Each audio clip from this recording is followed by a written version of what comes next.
Springtime and the sun is out and snow is melting at a fast pace. Starting earlier today, this is the I-90 near the Crow Agency. And as you can see, cars and trucks were struggling to get through the almost area. It's not shown here yet. There we go. This is where cars were trying to get through earlier today. And it was almost unpassable. So now turning to a little more weather with Rob Griggs. That big truck was even struggling to get through that water. Oh yeah, and the Little Bighorn River coming up over the interstate actually has, I believe, still has Interstate 90 blocked and shut off from Hardin all the way to the Wyoming line.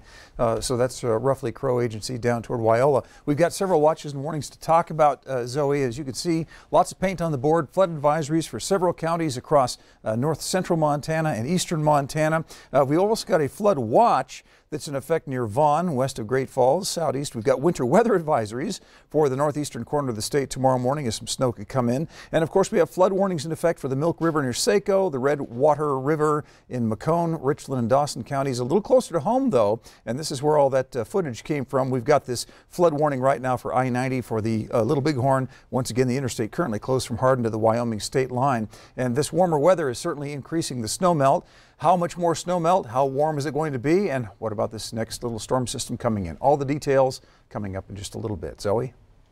Thank you, Rob. And the American Red Cross in Montana has opened a shelter in Hardin at the First United Methodist Church in response to the flooding and ice jams on the Little Bighorn River. The people in Crow Agency dealing with their own water issues. They are still without clean drinking water after a water main break occurred last week. In a press release today, Crow tribal officials say they have been working around the clock to bring water toxicity levels to compliance standards. Currently, the Crow tribal water plant is out of commission, leaving the BIA water plant left alone to produce water for the population of Crow Agency.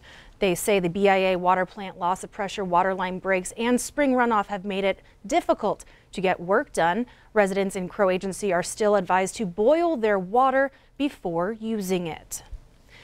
And the sun was out today. The clock struck noon and golfers were out of the clubhouse swinging. And they tee up for the season. Par 3 golf course here in Billings Open. It's driving range today and there was no shortage of golfers dusting their cleats off to hit the range. And soon the course will be open. March 23rd, exactly the same day we were able to get some activity last year. So for 2 years in a row, kind of a late start, but everybody's ready to go. And as you can see, the course has a little time yet. The greens still have to thaw out, but at least people can come out and hit some balls. Pretty exciting. Now, Mark told us if everything goes as planned, they hope to open as early as mid next week. It will be walking course only for a bit just because of how wet the course will be. The LGBTQ Resource Center had its grand opening today. People gathered together at the new location, 310 North 27th Street in the First Congressional Church building. This resource center celebrated its opening with food and beverages while people socialized. Now the focus, creating a safe space for the older and younger LGBTQ members to combat against homophobia. The center hopes to help its members feel more accepted in Billings by having a voice amongst their peers. Very happy with the amount of people who've come out to see the space. We hope everybody will continue to come out and see the space, come out to use it, enjoy it, so that whether they come here or they don't come here, they know that there's a place that where they are loved and they are cared for and that they are part of the community.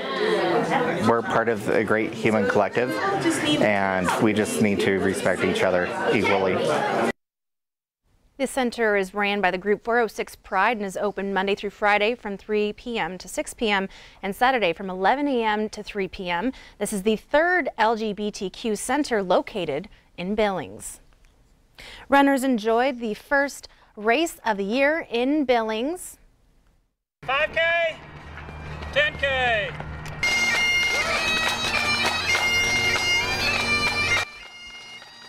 The Caledonian Pipes and Drums of Billings greeted runners at the finish line of the 36th annual Shamrock Run. The run features 10K and 5 races. The run has traditionally been held on the Sunday of St. Patrick's Day weekend. The Yellowstone Rim Runners changed the date so it wouldn't conflict with a run in Bozeman. The Shamrock Run helps bring in more members and celebrate running. We've had a hard winter and not a lot of people are able to run on the roads, and so for them to come out and just kind of kick out a 5 or a 10K, sometimes it's challenging, but you know, it's just come participate, run, walk, and just come have fun. We have festivities.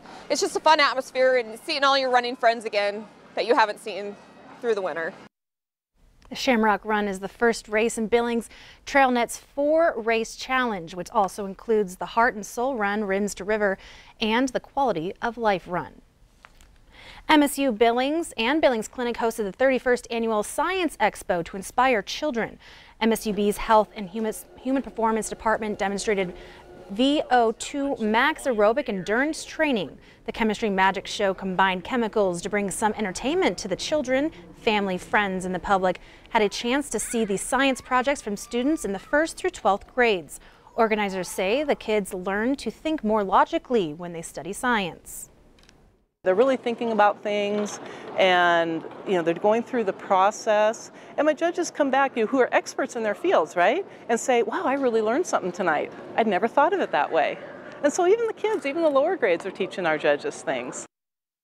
Organizers also passed out prizes, with one student winning a chance to compete this May in the International Science and Engineering Fair in Phoenix. Old Christmas trees from the Helena area will get new life this spring. MTN's Jonathan Ambarian reports they'll soon be turned into habitat for fish.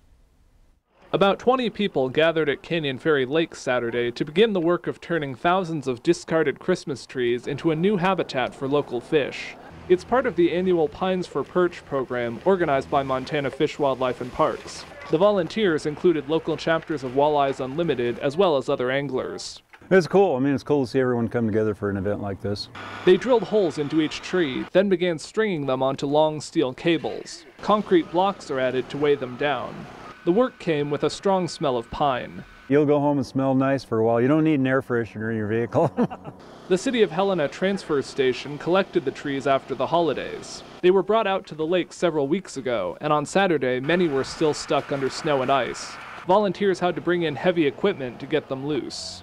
Of course, right now, Canyon Ferry is still covered by a thick layer of ice. But by late April or early May, when the water clears, FWP will bring in a helicopter to drop the strings of trees into predetermined locations.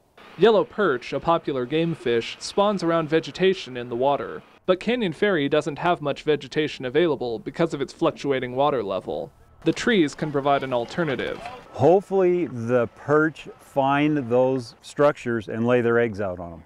And it's pretty cool when they do. Once they do, then they continue to come back to those same areas. In just over 3 hours, the volunteers turned the pile of trees into about 30 strings. Everybody worked well today. Wow, it went fast.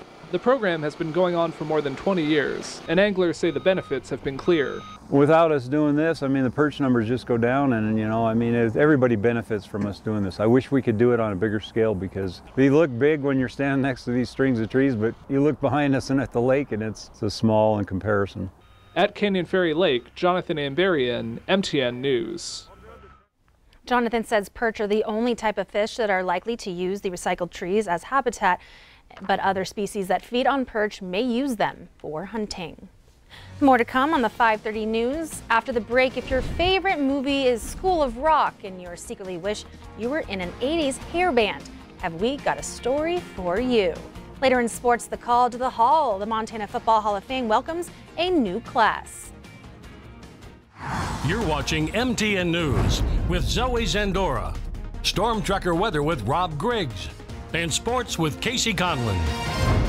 This is the 10 o'clock news on Q2, Montana's news leader.